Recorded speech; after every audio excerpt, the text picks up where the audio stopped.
Hi friends, welcome to 5 Minutes Tech YouTube channel.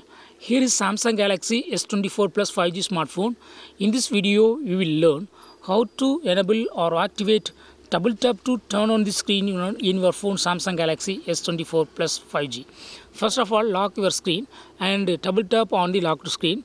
It is not enabled. Okay, that is screen is not wake up. Okay, so if you want to turn on screen while double tapping on the locked screen, what you have to do is go to the settings first.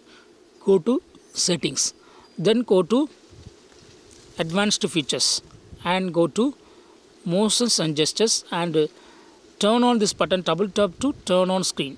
Now go to home screen and lock your screen and double tap on the locked screen will be wake up. See here, screen is waked up, and now you can open your screen. Okay, so in this way you can easily enable or activate a double tap to turn on the screen in your phone Samsung Galaxy S24 Plus 5G.